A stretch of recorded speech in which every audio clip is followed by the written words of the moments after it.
Welcome back to Wrong Sports, and the next football team that I will be covering in this discontinued episode is one that I've been asked to do a few times, and one that has taken me a while to do. If you have watched any of my other discontinued episodes, and if you haven't, I will put a link above, also to the side, there'll be a playlist there, then you know that these don't really have happy endings. And for this next school, they don't have a miserable ending, but they certainly have had a lot of down years and sad times in between the almost 80 years of playing college football. And the next college I'll be covering is the Wichita State Shockers and their football team that had a few game-changing firsts and some really sad times. But before I dive into it, make sure as always you subscribe to the channel below, ring the bell so you get updates on brand new videos I will be dropping in the future. Of course, like and share this channel with other college football fans. You can help out the channel on my Patreon, link is in the description below. Plus, you can also check out my podcast. The link is in the description below. Wichita State University was known as Fairmont College when they started their football team in 1897. The school was only 2 years old and football was only 7 years old in the state of Kansas. But since the two bigger Kansas schools were playing, Fairmont would do the same. Their first game was on November 20th, 1897, between the college and local Wichita High School, now known as Wichita East. The game would apparently have about 1,000 people show up to watch a game that Fairmont would win 12-4. Football would continue to grow throughout the next 8 years on the Fairmont campus as more games would be played against more well-known teams. For example, in 1903, Fairmont played 8 games, and they also played Oklahoma too, so you can see how they were growing. After those first few years of trying to get the program started, they would have one of their most important years. That would be 1905. There would be 2 big games that happened. The first one was on October 6, 1905, as Cooper College, now known as Sterling College, traveled to Wichita to play Fairmont at Association Field in Wichita. The game would make history as it was played at night, which never happened but could, because this game was to experiment having football games played under the lights. The lights were gas lamps and placed there as a demonstration by the Coleman Company as they tried to see if a night game would be possible. The game did get played and finished due to the lighting, making it the first night football game played west of the Mississippi River. Oh, and Fairmont College would win 24-0. The next big game would happen only a few weeks later on Christmas 1905. The game would be played as an experiment of new football rules.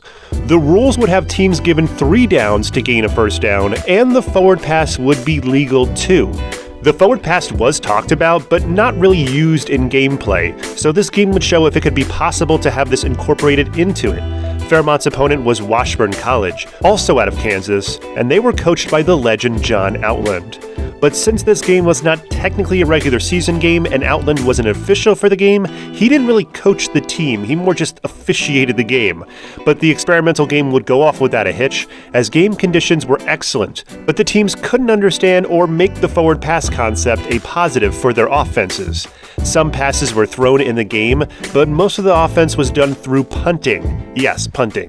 But that really didn't show anything, as there were only 7 first downs, so the game was mostly a midfield game, and it ended in a 0-0 tie. But even though the game was boring, it helped to show other colleges and administrators that the forward pass could help football.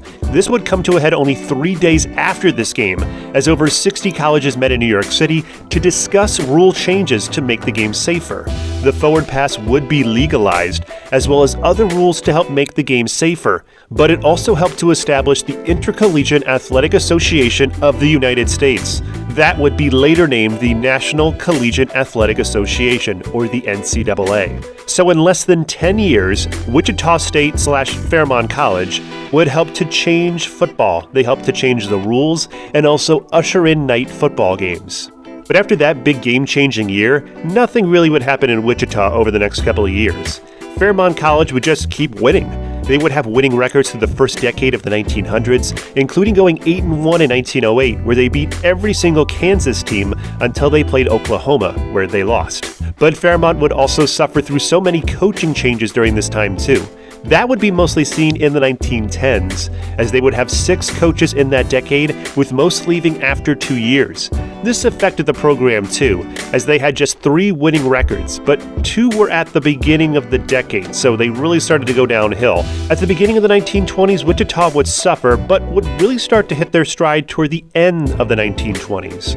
Another big thing for this team during this time was that they would have Jim Bausch playing for them. He played running back during at least the 1926 and 1927 season, and I don't have stats or clear info on exactly when he played for Wichita, but he would gain more fame a few years later. As in 1932, he won the gold medal in the decathlon at the Los Angeles Olympics. He would also be put in the College Football Hall of Fame, and he would be the only Wichita player in the Hall of Fame. The football team was getting better, and they would hit their best decade, the 1930s, under their first best coach, Al Gebert. Gebert came to Wichita from Notre Dame after he was a player for Knute Rockne on Notre Dame from 1928 to 1929. As soon as Gebert could leave Notre Dame, he was named the coach and athletic director at Wichita in 1930, and he was only 24 at this point. Gebert had a first good year going 6-3-1, and he would go back to Notre Dame after the year to be in the annual All-Star game for their alumni. And that game would be special because it turned out to be Knute Rockne's final game at Notre Dame, as he would unfortunately perish in the spring of 1931. Gebert was one of the first people notified that his mentor and coach had died, and he was in the running for their head coaching job as well, but he didn't get it and would go back to Wichita. Over the rest of the 1930s, Gebert would coach the team to a 61-30-5 record and only had 1 losing record over that entire decade. He would lead the team as they moved from a small college conference called the Central Intercollegiate Conference to being an independent college from 1940 to 45. They would play a few more bigger colleges, but were still playing a majority of smaller schools that would now be considered D2 and D3 schools. With the start of World War II in 1941, Gebert would leave the school.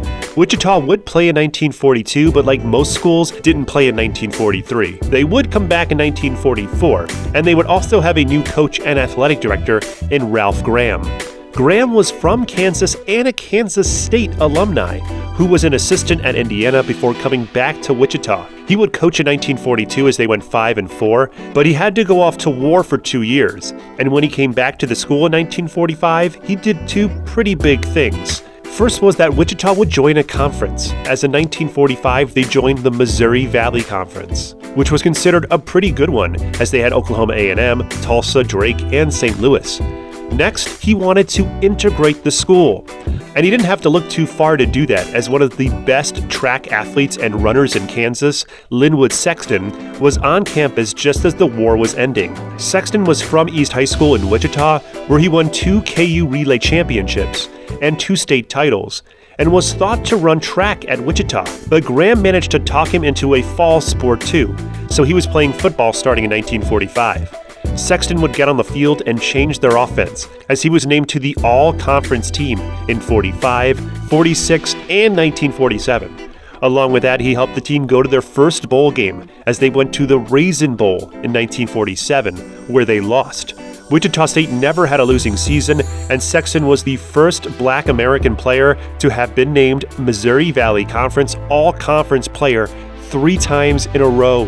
To make things even harder though for Sexton, some Missouri Valley Conference schools like Oklahoma A&M still had not been integrated, meaning that Sexton couldn't travel with the team, much less even play in some games, like ones against Oklahoma A&M, because of the segregation rules. So that means this guy was putting on big stats in less games than most players had. Just after they integrated the college football team though, they would also come up with their logo and nickname that they would be known as until this day.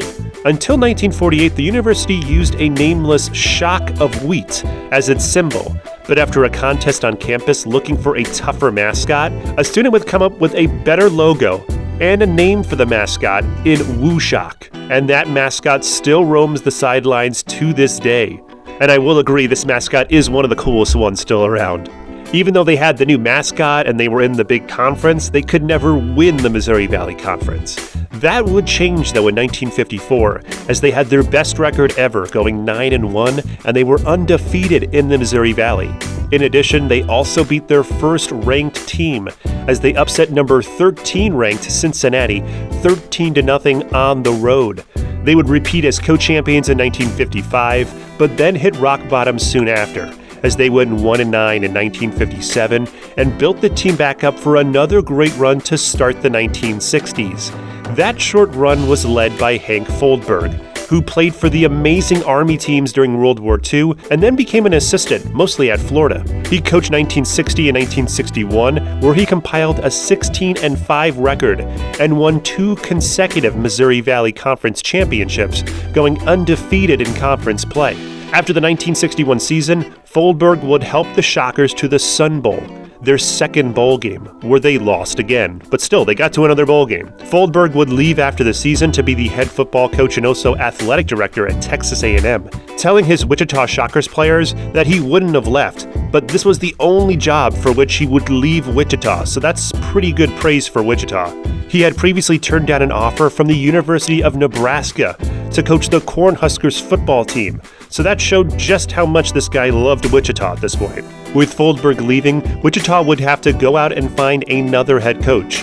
And they were getting good at it after having to do it every 2 or 3 years. They settled on Marcelino Huerta for the 1962 season. He was coaching at University of Tampa, and I have gone over their program before and his coaching tenure in my DisContinued series. I will put a link above and also below so you can check that out. And he would stay there for 3 seasons, from 1962 to 1964, the same time as most of the coaches did. He only had a 14-15 record though, but his best team was in 1963, when they went 7-2 and they were co-champions of the Missouri Valley. Wichita was coaching another great coach who was playing on the team at this point, in their linebacker Bill Parcells. Parcells was from New Jersey and wanted to stay out east for college, but after finding a spot on the football team at Wichita State, he would transfer. He was a senior linebacker on the team in 1963, and Parcells would come back to the school in 1965 to be the linebacker coach for a year. While at Wichita, Parcells would get his nickname, the Big Tuna, due to him always playing the radio during practice, which earned him the nickname Tuner, but due to his very thick New York accent, it got changed to Tuna. Marcelino Huerta would leave the school after the 1964 season, which was also the same season that the school would officially change their name to Wichita State University. Unfortunately, the name change and the coaching change only made the team really bad for the rest of the 1960s. They would have no winning records from 64 to 69, and also the program would finish with their worst record, a 0-10 record in 1968. They would have 5 head coaching changes during this time too. After that string of bad seasons, they were looking for another change and to be more competitive, so they would go out and get Virginia's offensive coordinator, Ben Wilson, to be the head coach starting in 1969. Besides being an offensive coordinator, Wilson was known as a very good high school coach and recruiter, as over a 15-year span while he was coaching high school, he went 95, 32, and 5. And Wilson's first year was a losing one, and his second season was touted as one that would get them back to their winning ways, as they had more than a dozen seniors back. The 1970 season wouldn't start all that well, as they went 0-3, but then it would get a whole lot worse. On Friday, October 2nd, 1970, Wichita State would travel to Logan, Utah on 2 chartered planes named Gold and Black. The black plane was carrying more than half of the team and most of their coaching staff, while the gold plane was carrying their first team players, their head coach, athletic director, and other administrators. The planes would leave Wichita and then make refueling in Denver before finally moving on to Logan. The day of the flight had clear skies, but according to reports, the pilot of the gold plane wanted to take a scenic route to show off the ski slopes in the area. That would prove to be fatal, as the plane was flying way too low and couldn't account for the rising mountains along the Continental Divide and Loveland Pass, and the plane would crash on the hillside. Of the 40 occupants in the gold plane, 31 of them would unfortunately perish, 14 of which were players, who I will show here. Along with that, Ben Wilson and his wife would also perish, the athletic director, as well as a Kansas State representative, and 10 others would also perish. But even though 31 would perish, there would still be 8 that would survive, and also 8 players that would. One of them was the starting quarterback, Bob Renner. He survived and was in good condition somehow, but he had a leg injury from the crash which would end his playing career. Another one was Mike Bruce, who was their tight end and offensive lineman. He survived the crash. He managed to escape the plane and climb down the mountain to get help. There are just so many stories with this event that I won't get into, but that was one that I just had to mention because it's insane that he survived and managed to climb down the mountain too. And in the background of this, if you have noticed, I have shown some videos of the crash site. To this day, you can still see some of the plane. Of course, this is basically a memorial, and it's really a somber thing to watch, but it's just crazy that the plane and most of the parts of it are still available to see on Google Earth. You can see it if you take a hike up the Levelland Pass. You can see it. It's just really sad, and it's just crazy that some parts of the plane are still there. With the bad news of the gold plane, the black plane took the original flight plan that was more north but was using a designated airway for planes to make it over the Rocky Mountains. When the black plane landed in Logan, it was alerted that the gold plane had crashed, devastating the rest of the team. There would be a vote by the remaining players of the team and survivors, and they voted on continuing the season. The NCAA would provide them a waiver to allow freshmen to play, and also the new head coach Bob Seaman put his entire freshman team on the varsity.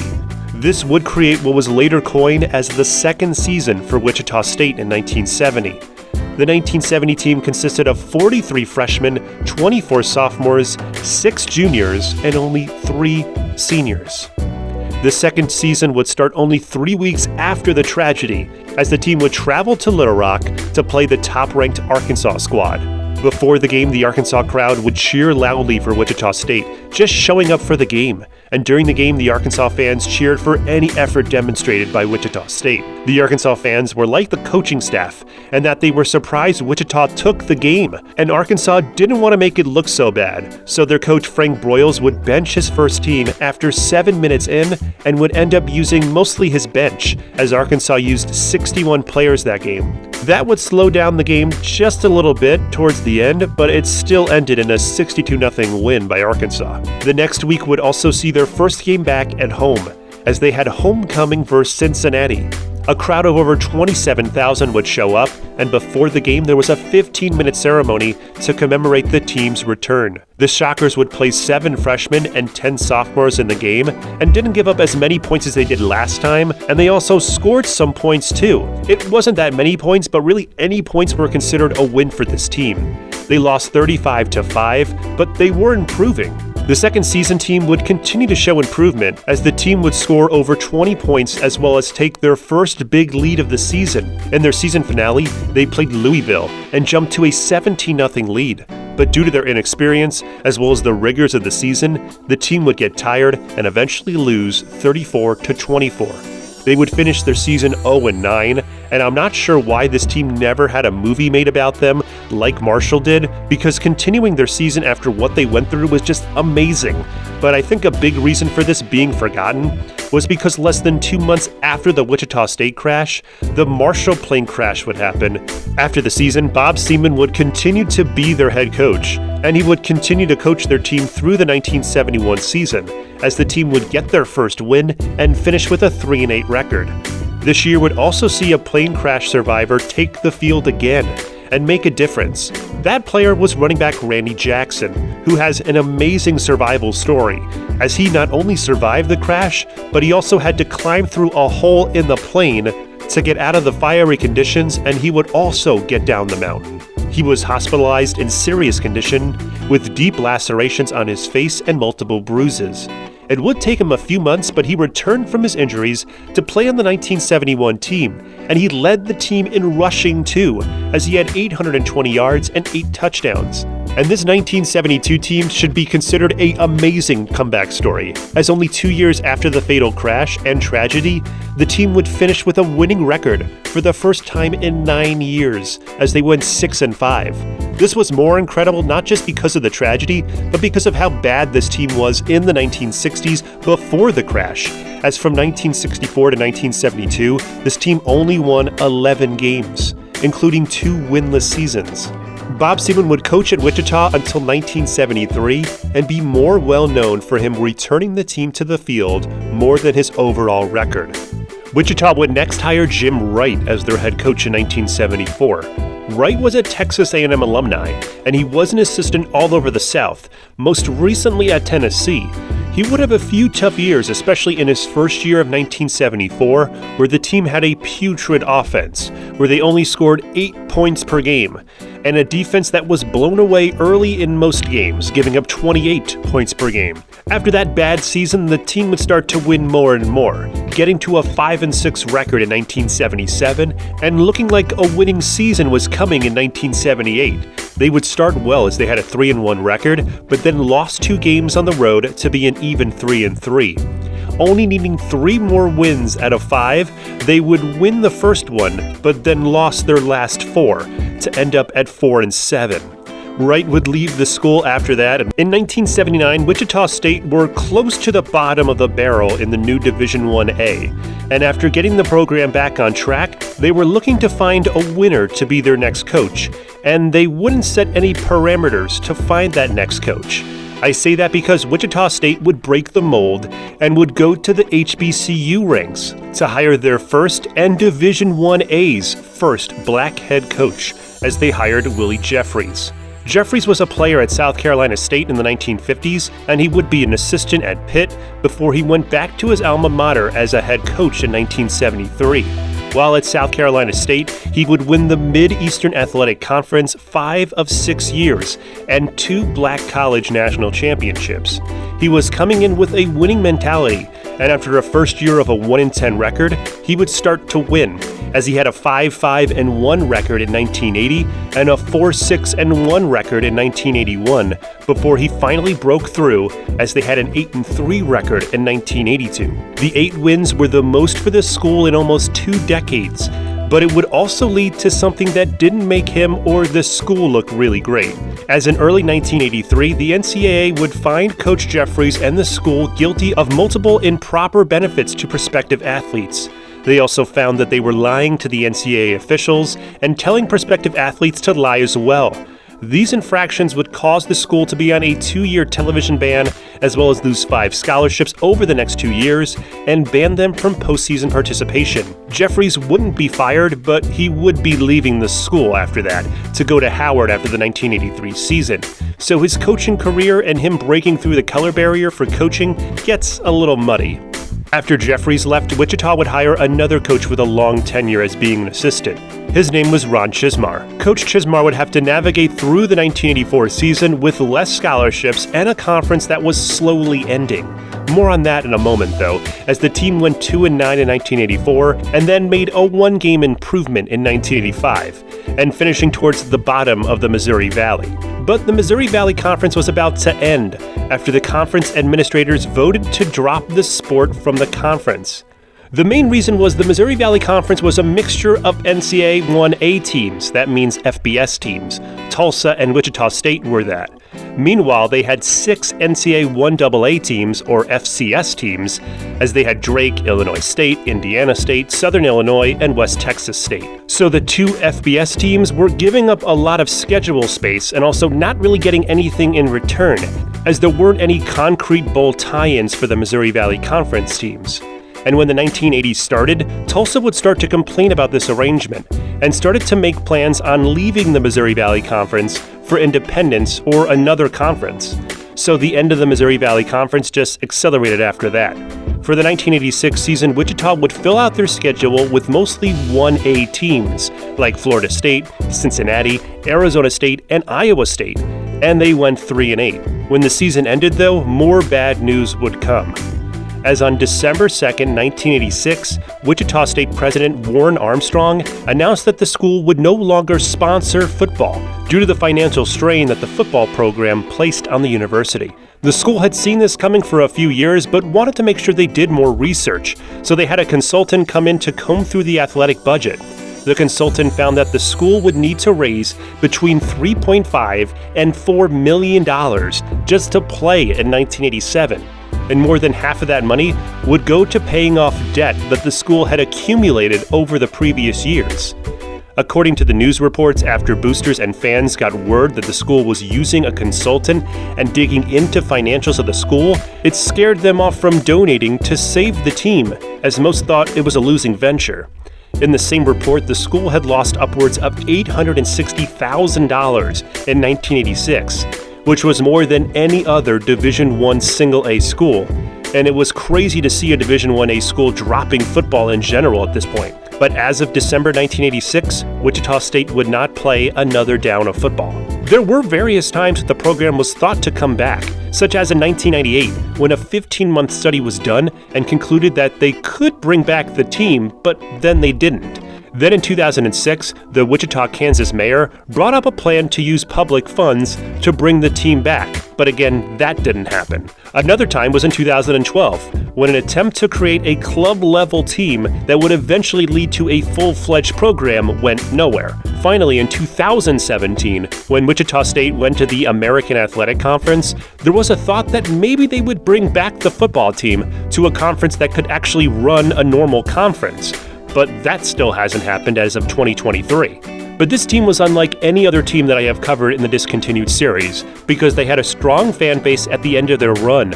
They were still selling tickets, as they averaged about 10,000 fans for their games in their final season, and were selling out of their 12,000 season tickets. But most of those went to companies and sponsors, which was another reason why they were losing money. But still, this program had fans and a shot to make it work if they weren't in such bad debt.